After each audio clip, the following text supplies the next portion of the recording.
Thank you for tuning in to the best parenting show on the internet, Post Daily Dose. It's the Post. It's the Post.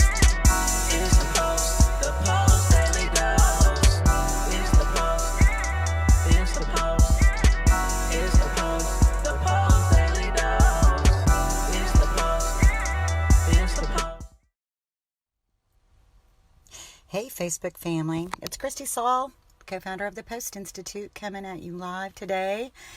Coming out of church. I really like it when I'm really kind of plugged in and my heart is really connected to you all as parents and in that space at church. That's such a sweet little spot that I love.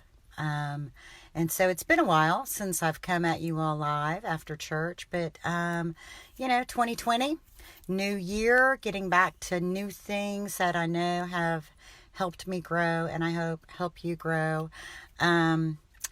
So in our church, one of the things that we do to start the new year is we fast. And so we've been doing a dinner only with our families, fasting, and we meet nightly for prayer. And that was not even what I was going to talk about, but obviously I am, because we pick sort of different topics in our prayer meeting during this time of the year, and we're really pouring in and standing in the gap and praying about families and praying for marriages. And I just want to let you guys know that you're covered, that I feel like part of my calling in the Post+Institute is to pray over you, to pray with you, to pray for you, to stand in the gap, to have that deep understanding of parenting and parenting children who come from tough places and what it means and what the day-to-day life can look like. I've had, through the blessing of my time of being married to Brian, he and I had some incredible experiences that opened my eyes in a way, and my heart in a way that had never been opened before. In all the years before that of doing therapy with families, never had I really had the intimate knowledge that I needed. And so there's a huge blessing that I celebrate, and in that, just to let you guys know that I'm always carrying you in my heart. Other people are carrying you too, that my entire church is always praying for families and understanding the wounds. My church just is incredible in terms of understanding the impact of early life wounds. In fact, my pastor, he used this sentence. He said, when children's souls are bypassed, especially by adults, for adult gratification, through abuse and neglect, those wounds then create a gap, create a space for challenges for these kids to really understand how deeply loved they are, that those wounds, he used the term, what's the word that he used? I want to say something sort of like demonic spirit. That sounds so intense, doesn't it? And I kind of think of it as like for the darkness in the world, that it creates when those wounds happen and a soul is bypassed, that creates a gap. It creates a crevice in the foundation that creates a space where darkness can come in. But we also have the ability to let that be the space where light can shine in too, where we can really impact that. But today, what I really wanted to talk about, what we talked about in church today, was about our sphere of influence, about us being planted where our purpose is. And so, that might be like, we have our Facebook page, and that right now is at 40. And I thought, gosh, we've been growing so much that I want to be really mindful about how we steward as the Post+Institute, Brian and I, and the people that we are in contact with, the people that we bring in to help us out, the people who are taking this message. We want to equip you And so that you can then take this same message of love-based parenting and influence your family and influence your community and share it with other parents. And so that's always been part of our model. It's not just been like a bring you in and keep this secret and kind of, treat through therapy and, it be this big secret thing. It's always been part of our mission to just let it all be known, and to every time we come across something new to try to share that, because we want to equip you, because this needs to spread.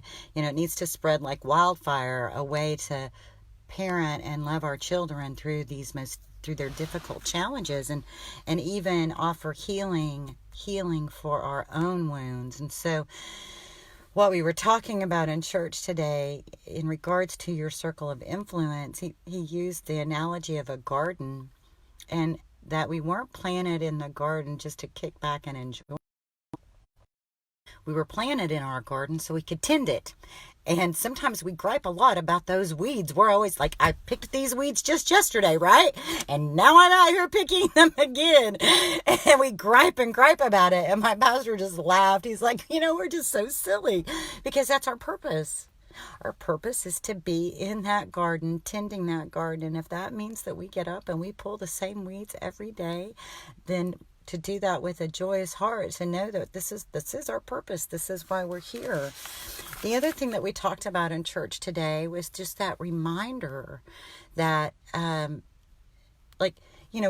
he was talking about our church growth, and I think about the Post+Institute growth, but it can be growth, whatever growth is. Growth isn't something that needs to happen quickly. I mean, it has its own natural pace. But we have to keep in mind that we are tending souls. The children we've been charged with, this isn't about cleaning a bedroom and making a bed.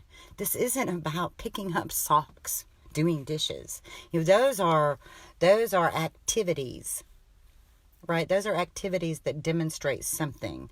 But that's not the mission. The mission is about souls. And when I talk about realizing that, some people are walking around with very wounded souls because their souls were bypassed in their childhood because of an adult's need for pleasure, or an adult's need to be doing whatever the adult may have been doing or not doing. That for us to just remember that we are here stewarding souls, and that takes time. And it takes grace, and it takes supernatural peace.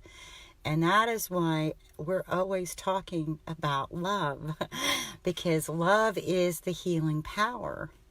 And so whether your faith is Christianity and your language is God, or whether your language is love, to just continue to lean into that, to press into that, to take care of yourself, to steward your time so that you're not living outside of the margin, always on the edge of the cliff, running late, not having enough of yourself to give, not filling your cup. Slow down. Press into love. Take those moments to take those deep breaths and quiet your spirit, soul, quiet your mind, quiet your freaked out thoughts. Let your soul, let your spirit commune with love so that you have that to steward your garden, to tend your garden. So when you go and you pull those weeds, you can do that without resentment. So you can do that understanding that this is part of your purpose. If you can do it with a joyful heart, wonderful. But, maybe in those moments, Brian was saying this the other day. He was talking about falling in love with the difficult behaviors. I was like, man, you lost your mind, dude. This is so hard, right? But what he was saying was to welcome it, to welcome those weeds, to know that it's through this process of things that are sometimes difficult, that we get really intimate with one another, that, our hearts cry out to our children and our children's hearts cry out to us. And we cling together, that, we kind of like the whole, your partner's not your enemy. It may feel like that sometimes because it's so difficult, because we're talking about relating in a deeper way than what the rest of the world is talking about. We're talking about sharing your heart, sharing your fears. And, if you're a prayerful people, to take those prayers to a higher level and trust that love is a healing force and a healing energy. And so I want to just take a minute. Thank you. How can we become part of a group with such understanding? Mary, well, one, I think you are, just, because you're plugged in with us in our public Post+Institute page. And I don't want to just offer, we've got a private group. We've got a private Facebook page where, we do go deeper, where people can post their questions and Brian and I reply, and other people who have been involved reply, even when I can't go to church because I stay at home care. Got it. So you need a place. Well, so here's what I'm going to do.